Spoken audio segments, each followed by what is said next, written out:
រីករាយគ្រប់តើគ្មានអ្វីរំខានអារម្មណ៍ពួកយើងរំលែងមករំលែងគុំសំងំមិនបាច់បងខំចូលមករំទាំងអស់គ្នារំលែងទាំងអស់គ្នាវេលាបន្លងទៅមានន័យតាំងចិត្តរីករាយយើងសប្បាយកាយមមួនព្រមឲ្យសំសួនអាយុកាលខ្លះស្មារតីគុំនៅខ្មែរអៀនស្ដាយវេលាមានតម្លៃយើងរួមសប្បាយគ្មានខ្វល់ខ្វាយសោះឡើយណារំលែងទាំងអស់គ្នាវេលាបន្លងទៅមានន័យចេញមកព្រមសុំចេញមកព្រមកុំពួនសុំងំរំលែងពួកយើងក្មេងនៅម្នាក់ឯងចំបែងចិត្តចេញមកព្រមសុំចេញមកព្រមចេញមករួមនឹងខ្ញុំតាមចង្វាក់រងកន្ត្រាក់តាមបទភ្លេង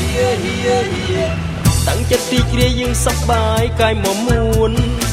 រំឲ្យសំសួនអាយុកាលខ្លះស្មារតីគុំនៅខ្មែរយើងស្ដាយវេលាមានតម្លៃយើងរួមសប្បាយគ្មានខ្វល់ខ្វាយសោះឡើយណារំលែងទាំងអស់គ្នាវេលាបន្លងទៅមានន័យចេញមកព្រមសុំចេញមកព្រមគុំពួនសុំងំរំលែងពួកយើងក្មេងនៅម្នាក់ឯងចំបែងចិត្តចេញមកព្រមសុំចេញមកព្រមចេញមករំនឹងខ្ញុំតាមចង្វាក់រងកន្ត្រាក់តាមបទភ្លេង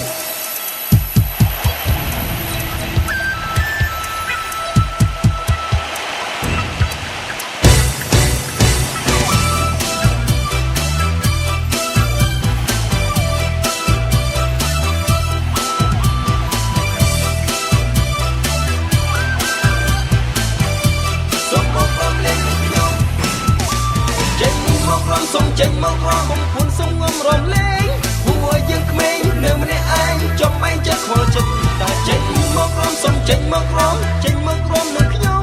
តាមចង្វាក់រំកន្ត្រាក់កាយាចេញមកព្រមសុំចេញមកព្រមគុំសុំងំរំលែងពួកយើងក្មេងនៅម្នាក់ឯងចំបែងចិត្តខ្វល់ចិត្តតែចេញមកព្រមសុំចេញមកព្រមចេញមកក្រុមនឹងខ្ញុំតាមចង្វាក់រំកន្ត្រាក់កាយា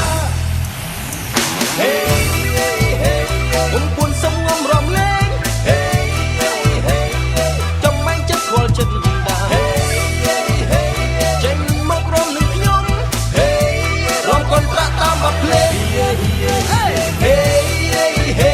គុំពួនសុំងំរំលែង